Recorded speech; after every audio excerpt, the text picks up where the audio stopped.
புதுச்சேரி துணைநிலை ஆளுநர் தமிழிசை பிப்ரவரி 3ஆம் தேதி அவசரமாக டெல்லி செல்கிறார். பாரத பிரதமர் நரேந்திர மோடி அமித்ஷா உத்தரவிட்டால் பதவியினை ராஜினாமா செய்துவிட்டு புதுவை நாடாளுமன்ற தொகுதியில் போட்டியிடும் வகையில் தீவிர அரசியலில் ஈடுபடுவார் என தகவல்கள் வெளியாகியுள்ளது. நாடாளுமன்ற தேர்தலுக்கான அதிகாரப்பூர்வ அறிவிப்பு விரைவில் வெளியாகிறது. புதுச்சேரியில் நாடாளுமன்ற தேர்தலில் போட்டியிட பாரதிய ஜனதா கட்சி ஆர்வம் காட்டி வருகிறது. இந்த தேர்தலில் களமிறங்க முக்கிய பாஜக நிர்வாகிகள் தயக்கம் காட்டுகின்றனர்.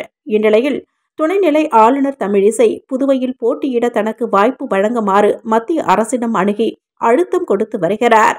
பாராளுமன்ற தேர்தலில் வெற்றி பெற்றால் மத்திய அமைச்சராகலாம் என்றும் அவர் கணக்கு போட்டு காய்களை நகர்த்தி வருவதாகவும் கூறப்படுகிறது. இது தொடர்பாக துணைநிலை ஆளுநர் தமிழிசையிடம் செய்தியாளர்கள் கேட்டதற்கு துணைநிலை ஆளுநராக தொடர்வதா அல்லது வேட்பாளராக மாறுவதா என்பதை முடிவு செய்துவிட்டு கூறுவதாக தெரிவித்துள்ளார். இதன் மூலம் அவருக்கு தேர்தலில் போட்டியிட வேண்டும் என்ற ஆசை இருப்பது உறுதியாகியுள்ளது. மேலும் புதுச்சேரியில் பொறுப்பு துணைநிலை ஆளுநராக தமிழிசை பதவியேற்று வருகின்ற 16ஆம் தேதியுடன் 2 ஆண்டுகள் நிறைவடைகிறது. இந்த 2 ஆண்டுகளில் அவர் செய்த சாதனைகள் அடங்கிய புத்தகங்களோடு பிப்ரவரி 3ஆம் தேதி டெல்லி செல்ல திட்டமிட்டுள்ளார். தனது சாதனைகளை பிரதமர் மற்றும் உள்துறை அமைச்சரிடம் காண்பித்து புதுவையில் போட்டியிட வாய்ப்பு கேட்க உள்ளதாகவும் தகவல்கள் வெளியாகியுள்ளது.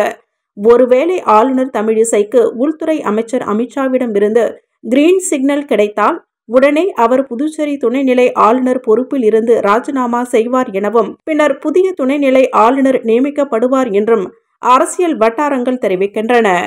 புதுச்சேரியில் நாடாளுமன்ற தேர்தல் விரைவில் அறிவிக்கப்பட உள்ள நிலையில் திடீரென ஆளுநர் தமிழிசை அவசரமாக டெல்லி சென்றுள்ள சம்பவம் புதுவை அரசியலில் பெரும் எதிர்பார்ப்பையும் பரபரப்பையும் ஏற்படுத்தியுள்ளது.